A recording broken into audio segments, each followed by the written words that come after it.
لبيك اللهم لبيك لبيك لا شريك لك لبيك. أعوذ بالله من الشيطان الرجيم. بسم الله الرحمن الرحيم. الحمد لله رب العالمين والصلاة والسلام على سيدنا محمد وآله وصحبه أجمعين. أما بعد فقد قال الله تعالى في القرآن العليم وفي محكم تنزيل فاتموا الحج والعمرة لله. அன்பார்ந்த அல்லாஹ்வின் நல்லடியார்களே, கண்ணியத்திற்குரிய அல்லமானது ஹாஜிமார்களே, அருள்மறை திருக்குர்ஆனிலே அல்லாஹு ஜல்லஷானத்தலா ஒரு இடத்திலே சொல்லுவான், அதிமுல் ஹஜ்ஜ வல் உம்ரத லில்லா. அல்லாஹ்வுக்காக வேண்டி நீங்கள் ஹஜ்ஜை செய்யுங்கள், அல்லாஹ்வுக்காக வேண்டியே நீங்கள் உம்ரா செய்யுங்கள் என்று அல்லாஹ் ஒரு இடத்திலே சொல்லி காட்டுகின்றான். இந்த இறைவனுடைய கட்டளைக்கிணங்க நாம் நமது இறுதி கடமையான ஹஜ்ஜையும் உம்ராவையும் செய்வதற்காக வேண்டி நாம் தயாராகி வருகிறோம். இந்த சூழ்நிலையில் ஹஜ்ஜுடைய சிறப்புகள் ஏகப்பட்ட விஷயங்கள் இருக்கின்றன, தாங்கள் எல்லாம் அறிவீர்கள். அதே போன்று உம்ராவினுடைய விஷயங்கள் அதிகமானவைகள் இருக்கின்றன, அவைகளையும் தாங்கள் அறிவீர்கள். இருந்தாலும் ஒரு சில விஷயங்களை உங்கள் நினைவிற்கு நான் கொண்டு வர ஆசைப்படுகிறேன். நபிகள் நாயகம் ரசூலுல்லாஹி ஸல்லல்லாஹு அலைஹி வஸல்லம் அவர்கள்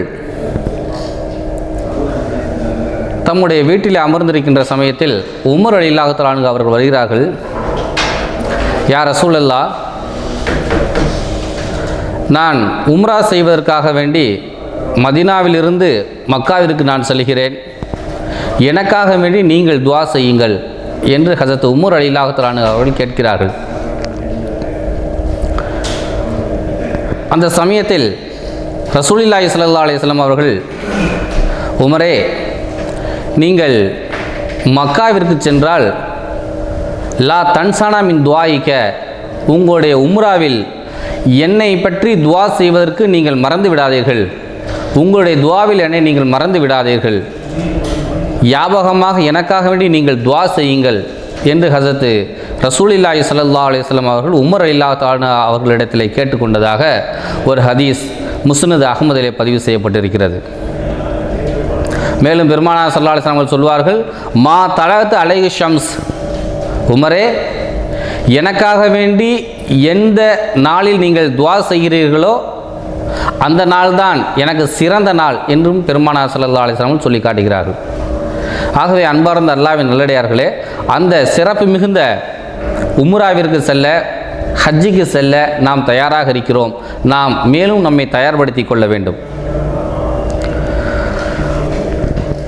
இப்னு அப்பாஸ் ரலியல்லாஹு தஆலா அன்ஹு அவர்கள் அறிவிக்கக்கூடிய ஒரு ஹதீஸ் தபுரானியில் பதிவு செய்யப்பட்டிருக்கிறது. அல் உம்ரத்து வாஜிபத்துன் கா உஜூபில் ஹஜ்ஜி மன் இஸ்ததா இலைஹி சபீலா. ஒரு ஹஜ்ஜி செய்த பிறகு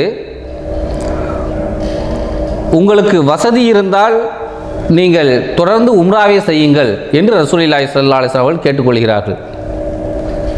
அதனால் ஹஜ்ஜுடைய காலங்கள் அல்லாத மற்ற காலங்களில் நமக்கு வசதிகள் இருந்தால், உடல் ஆரோக்கியம் இருந்தால், நம்முடைய வீட்டு பணிகளை எல்லாம் செய்து கொள்வதற்கு, பார்த்து கொள்வதற்கு சரியான துணைகள் இருந்தால் நாம் ஹஜ்ஜு செய்ய கடமைப்பட்டிருக்கிறோம். அந்த சந்தர்ப்பத்தில் நாம் உம்ரா செய்ய கடமைப்பட்டிருக்கிறோம். அந்த உம்ராவை நாம் மேற்கொள்ள வேண்டும். அதே போன்று நபிகள் நாயகம் ரசூலுல்லாஹி ஸல்லல்லாஹு அலைஹி வஸல்லம் அவர்கள் தம்முடைய வாழ்நாளிலே 4 முறை ஹஜ்ஜு செய்திருப்பதாக ஹதீஸ்களில் காணப்படுகிறது. பெருமானார் ஸல்லல்லாஹு அலைஹி வஸல்லம் அவர்கள் மக்காவிலே பிறந்தார்கள், மக்காவிலேயே 53 ஆண்டு காலங்கள் வாழ்ந்தார்கள். அந்த காலகட்டத்தில் செய்த உம்ராக்களோ ஹஜ்ஜுகளோ கணக்கில் அல்ல. இஸ்லாத்தில் பெருமானார் ஸல்லல்லாஹு அலைஹி வஸல்லம் அவர்கள் செய்த உம்ராக்கள் 4. ஹுதைபியா உடன்படிக்கையை நிறைவேற்றுவதற்காக வேண்டி மதீனாவிலிருந்து மக்காவிற்கு சென்ற சமயத்தில் 1500 சஹாபாக்களோடு கூடி சென்ற சமயத்தில் ஹஜ்ரத் ஸல்லல்லாஹு அலைஹி வஸல்லம் அவர்கள் ஒரு உம்ரா செய்ய முனைந்தார்கள். ஹிஜ்ரி 6ஆம் ஆண்டு ரசூலுல்லாஹி ஸல்லல்லாஹு அலைஹி வஸல்லம் அவர்கள் ஒரு கனவு காணுகிறார்கள். அந்த கனவில் தம்முடைய சஹாபாக்களோடு ஹஜ் செய்வது போன்று அந்த கனவு காணப்படுகிறது. உடனே ரசூலுல்லாஹி ஸல்லல்லாஹு அலைஹி வஸல்லம் அவர்கள் சஹாபாக்களை திரட்டி கொண்டு மதீனாவிலிருந்து மக்காவிற்கு செல்கிறார்கள். அவர்கள் ஏறத்தாழ 1500 நபர்கள் இருந்தார்கள். மக்காவுக்கு அருகிலே அவர்கள் தங்கியிருக்கின்ற சந்தர்ப்பத்தில் மக்காவாசிகள் இந்த இஸ்லாமியர்களை மக்காவிற்குள் விடக்கூடாது என்பதற்காக வேண்டி அவர்களை தடுத்து நிறுத்தி அவர்களை மக்காவிற்குள் வரவிடாமல் தடுத்து விட்டார்கள். அதனால் ரசூலுல்லாஹி ஸல்லல்லாஹு அலைஹி வஸல்லம் அவர்களும் சஹாபாக்களும் அந்த ஆண்டு உம்ரா செய்யாமல் திரும்பி விட்டார்கள். அந்த வருடம் அவர்கள் திரும்பி விட்டாலும் அதையும் ஒரு உம்ராவாகவே வரலாற்றில் கணிக்கப்படுகிறது. அந்த ஒப்பந்தத்தின் போது மறு வருடம் நீங்கள் உம்ரா செய்ய வரலாம் என்று அந்த மக்காவாசிகள் நிபந்தனை போட்டிருந்தார்கள். அதே போன்று பெருமானார் ஸல்லல்லாஹு அலைஹி வஸல்லம் அவர்கள் ஹிஜ்ரி 7 மீண்டும் வந்து ஒரு உம்ரா செய்ததாக வரலாற்றிலே பதிவு செய்யப்பட்டிருக்கிறது. அதற்கு பிறகு பெருமானார் ஸல்லல்லாஹு அலைஹி வஸல்லம் அவர்கள் ஹுனைன் யுத்தத்தை முடித்துவிட்டு ஜெயரானா என்ற இடத்தில் வந்து தங்கியிருக்கின்ற சந்தர்ப்பத்தில் அவர்களுக்கு திடீரென்ற ஒரு சிந்தனை, இன்ஷா அல்லாஹ் இந்த இடத்திலிருந்து நாம் இஹ்ராம் முடித்து சென்று காபத்துல்லாவை தவாஃப் செய்து சை செய்து ஒரு உம்ராவை முடித்து நாம் இல்லம் திரும்புவோம், நாம் மதீனா திரும்புவோம் என்று பெருமானார் ஸல்லல்லாஹு அலைஹி வஸல்லம் அவர்கள் சஹாபாக்களிடத்தில் கூறிய உடனே அங்கு இருந்த ஏறத்தாழ ஆயிரக்கணக்கான சஹாபாக்கள் இஹ்ராம் முடித்து சென்று அங்கு ஒரு உம்ராவை செய்ததாக வரலாற்றிலே பதிவு செய்யப்பட்டிருக்கிறது. அதற்கு பிறகு பெருமானார் ஸல்லல்லாஹு அலைஹி வஸல்லம் அவர்கள் செய்த இறுதி ஹஜ்ஜிலே ஒரு உம்ரா செய்திருக்கிறார்கள். இப்படியாக பெருமானார் ஸல்லல்லாஹு அலைஹி வஸல்லம் அவர்கள் 4 உம்ராக்களை மட்டுமே செய்திருக்கிறார்கள் தம்முடைய வாழ்நாளிலே. இப்னு அப்பாஸ் ரலியல்லாஹு தஆலா அன்ஹு அவர்கள் அறிவிக்கக்கூடிய ஒரு ஹதீஸ் தப்ரானியில் பதிவு செய்யப்பட்டிருக்கிறது. ஹலத்தில் உம்ரத்து சனத்து குல்லுஹா இல்லா 5 ஐயாம், 5 நாட்களை தவிர ஒரு வருடத்தில் அத்துணை நாட்களிலும் நீங்கள் உம்ரா செய்யலாம் என்று ஹஜரத் இப்னு அப்பாஸ் ரலியல்லாஹு தஆலா அன்ஹு அவர்கள் அறிவிக்கிறார்கள்.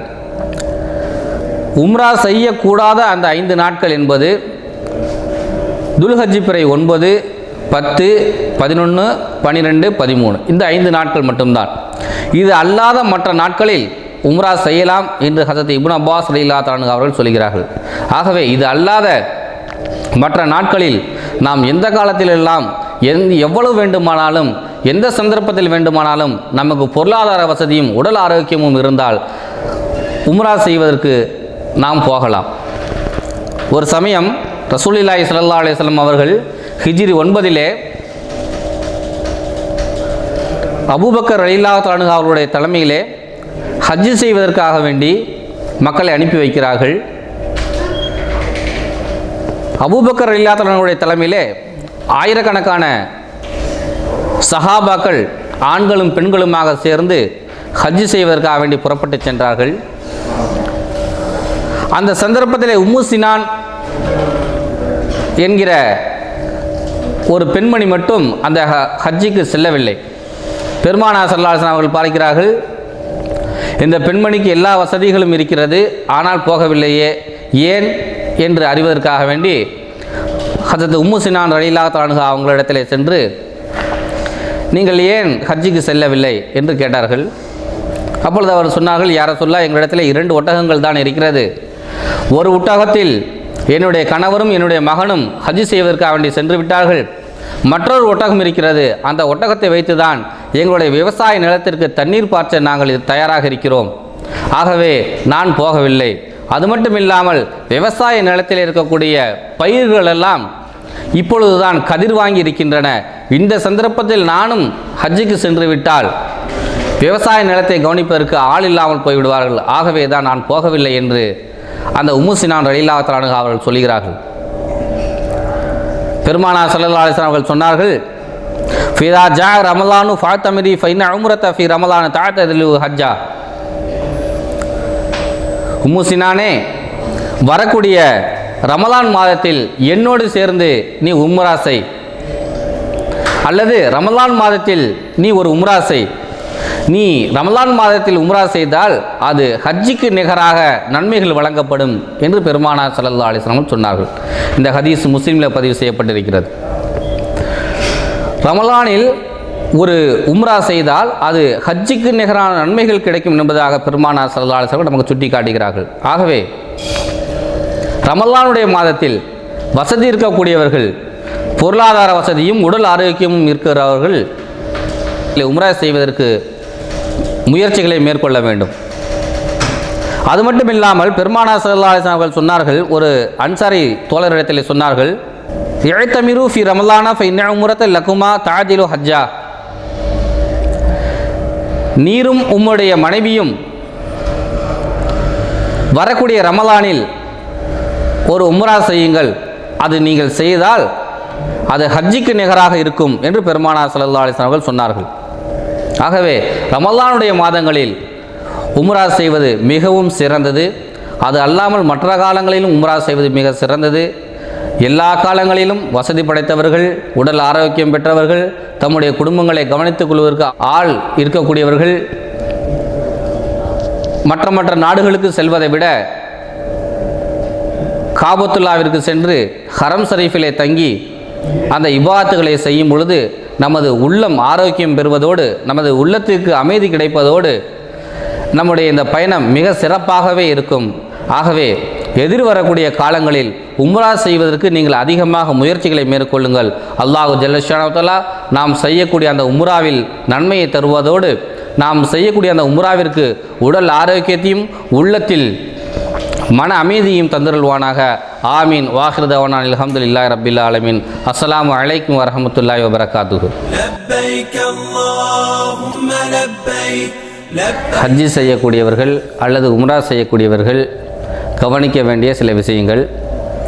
ஹஜ்ஜி செய்யக்கூடியவங்களாக இருந்தாலும் சரி, உம்ரா செய்யக்கூடியவங்களாக இருந்தாலும் சரி, அவர்கள் இஹ்ராம் அணிந்து சென்று தான் உம்ராவையோ ஹஜ்ஜியோ செய்ய வேண்டும். அதனால் அந்த இஹ்ராம் உடுத்துவதற்கு முன்னால் இருக்கக்கூடிய சில ஒழுக்கங்களை, இஸ்லாமிய பண்பாடுகளை உங்களுக்கு நான் சொல்லப் போகிறேன். முதல்ல நம்முடைய கை கால் நகங்களை நன்கு வெட்டி கொள்ள வேண்டும். அதற்கு பிறகு உடலில் உள்ள தேவையில்லாத முடிகளை களைந்துவிட்டு நன்கு குளித்துவிட்டு நாம் இஹ்ராம் அணிய வேண்டும். அந்த இஹ்ராம் அணியக்கூடிய முறையை இப்பொழுது நான் உங்களுக்கு செய்து காட்டுகிறேன். இஹ்ராம் உடுத்தக்கூடியவர்கள் தொப்பியே அணியக்கூடாது. அது மட்டும் இல்லாமல் மற்ற நம்முடைய உடலில் இருக்கக்கூடிய எந்த ஆடைகளையும் வளமையாக உடுத்தக்கூடிய ஆடைகளை அணியக்கூடாது.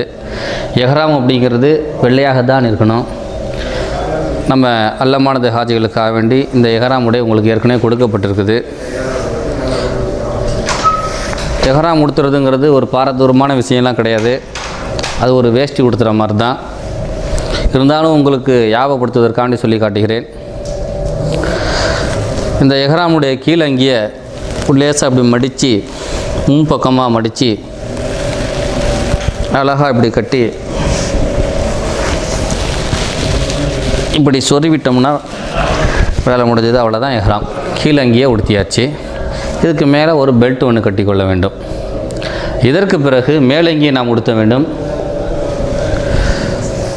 இந்த இஹ்ராமை ஃபுல்லாக நம்ம ஏற்கனவே இதை ஒருத்தரவை அலசி போட்டு வச்சுருந்தோம்னாக்கா உடுத்துறதுக்கு ரொம்ப நல்லாயிருக்கும். இப்படி மேலங்கியை இப்படி நம்ம உடல் தெரியாத அளவுக்கு நம்ம பொருத்தி கொள்ள வேண்டியது. இதுதான் இஹ்ராம். இதே நிலைமையில் நம்முடைய வீட்டிலிருந்து காபத்துல்லாவை பார்க்குற வரையிலும் இதே நிலைமையில் தான் போய் சேரணும். காபத்துல்லாவை பார்த்த பிறகு நாம் தவாப் செய்ய ஆரம்பிக்கும் பொழுது நம்முடைய வலது தோள் புஜம் தெரிகிற மாதிரி இந்த இஹ்ராமை அணிந்து கொள்ள வேண்டும். அதற்காக வேண்டிய ஒரு பெரிய விஷயம் கிடையாது. கையை இப்படி தூக்கிட்டோம்னா வலது தோள் புஜம் தெரியும். இந்த வலது தோள் புஜம் தெரிகிற மாதிரி தவாஃபினுடைய 3 சுத்துகளில் மட்டும் இந்த மாதிரி இருக்கணும். 4வது சுற்றில் இப்படியே அமைத்து கொள்ள வேண்டும். இதே நிலைமையிலே சைன் செய்து முடிக்க வேண்டும். இதுதான் உம்ரா இஹ்ராம் உடுத்தக்கூடிய முறை.